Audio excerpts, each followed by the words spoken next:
Hello guys, once again welcome to my YouTube channel Deepa's knowledge hub. I hope आप सब लोग अच्छे होंगे। हम क्या पढ़ रहे थे? हम ह्यूमन रिप्रोडक्टिव सिस्टम के बारे में पढ़ रहे थे। उसमें मैंने बहुत सारे टॉपिक आप लोगों को बता दिया। मैंने मादा जनन अंग बता दिया था, नर जनन अंग बता दिया था। तो आज का टॉपिक है नर प्रजनन तंत्र, मेल रिप्रोडक्टिव सिस्टम। तो मैं आज आपको बताने वाली हूँ मेल रिप्रोडक्टिव सिस्टम होता क्या है। इसका मैंने अलग से प्लेलिस्ट बना दिया है, जो चैनल पे न्यू है वो जाके चेक कर सकते हैं। तो नर प्रजनन तंत्र होता क्या है, मैं आपको पढ़ के सुनाती हूँ, फिर मैं आपको बताती हूँ कि होता क्या है। जनन कोशिका उत्पत्ति करने वाले अंग एवं जनन कोशिकाओं को निषेचन के स्थान तक पहुंचाने वाले अंग संयुक्त रूप से नर प्रजनन तंत्र कहलाते हैं। मानव में नर प्रजनन तंत्र में निम्नलिखित लैंगिक अंग एवं उनसे संबंध अन्य रचनाएं पाई जाती है। क्या क्या पाया जाता है? नर प्रजनन तंत्र क्या होता है? जो जनन कोशिका होती है उसकी उत्पत्ति करते हैं तथा उसको क्या करते हैं, जो जनन कोशिका को निषेचन के स्थान तक पहुंचाते है। ये क्या होता है? नर प्रजनन तंत्र में क्या क्या उसके और रचनाएं हैं? वृषण पाया जाता है जिसको टेस्टिस बोलते हैं, या टेस्टिस कोष।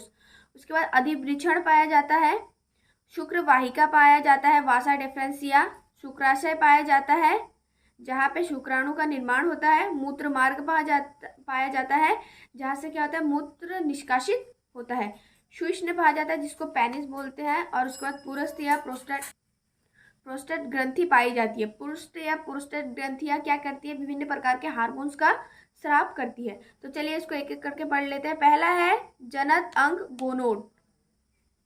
ये अंग छोटे होते हैं जो या तो लैंगिक कोशिकाओं या युग्मकों का निर्माण करते हैं। ये जनक क्या करता है? लैंगिक कोशिका या फिर युग्मकों का निर्माण करता है। युग्मक क्या हो गया? नर में युग्मक क्या होगा? स्पर्म को क्या बोलेंगे हम? नर युग्मक।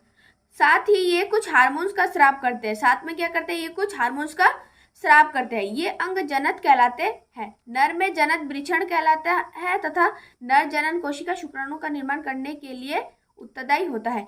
इसमें क्या होता है? नर में जो जनन होता है वो वृषण होता है। तो वृषण क्या करता है? जो शुक्राणु होता है उसका निर्माण क्या होता है? वृषण में ही होता है।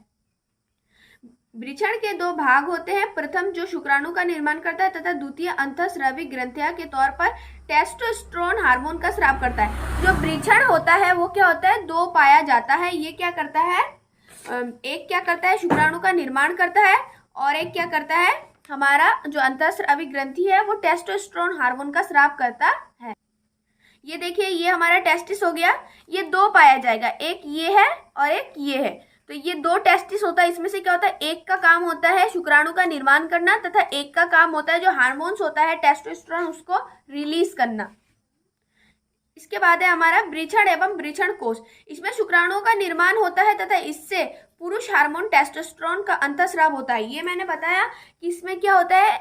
हार्मोन रिलीज होता है और क्या होता है? शुक्राणु का निर्माण होता है। वृषण नर में पाया जाने वाला प्राथमिक जनन अंग है। ये क्या होता है? नर में पाया जाने वाला प्राथमिक जनन अंग है। वृषण त्वचा की बनी एक थैली जैसी संरचना होती है। ये जो वृषण होता है ये क्या कैसी इसकी संरचना होती है? थैलीनुमा होती है, थैली के आकार का होता है, जो शरीर के बाहर लटकती रहती है। ये क्या होता है? शरीर के बाहर लटकता है, इसे वृषण कोश कहते हैं। उसके बाद क्या है? वृषण की कोशिकाओं द्वारा नर युग्मक अर्थात शुक्राणुओं का निर्माण होता है। ये मैंने बता दिया है कि नर युग्मक का निर्माण कहाँ से होता है? वृषण द्वारा होता है। शुक्राणु उत्पादन के लिए आवश्यक ताप शरीर के ताप से कम होता है। यही कारण है कि वृषण उदर गुहा के बाहर वृषण कोश में स्थित होता है। शुक्राणु की लंबाई 5 माइक्रोन होती है। यहाँ सिर, ग्रीवा और पूंछ में विभाजित होता है।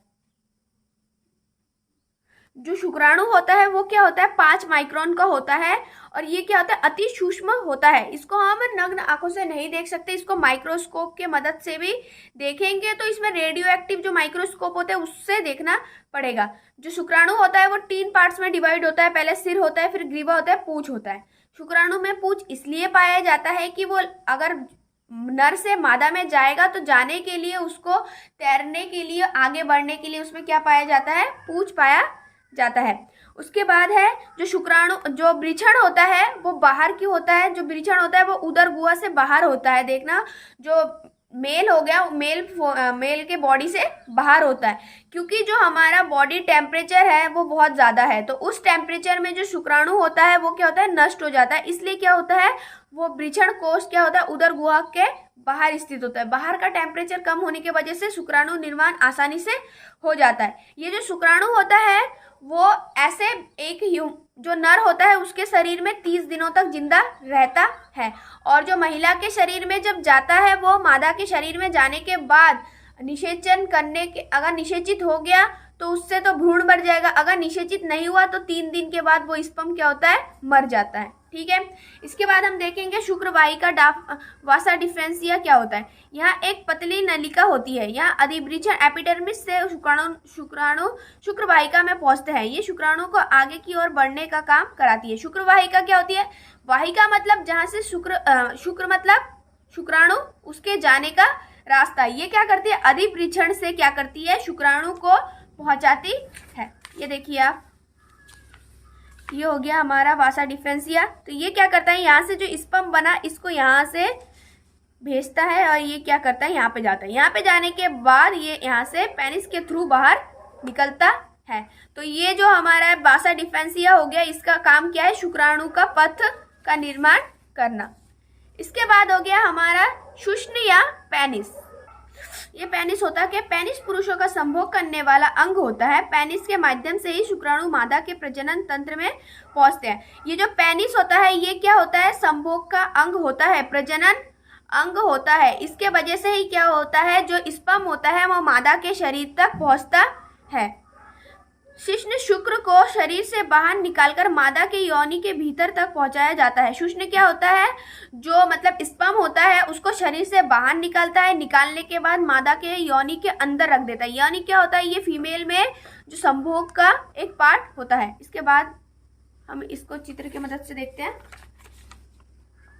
ये हमारा डायग्राम, ये क्या है, ब्लैडर है। इसमें क्या होता है, जो मूत्र होगा वो यहाँ से आके यहाँ पे क्या होगा, एकत्रित हो जाएगा। एकत्रित होने के बाद ये यहाँ के थ्रू यूरिन पास हो जाएगा। ठीक, इसके बाद हमारा क्या हो गया, ये हो गया हमारा पेनिस।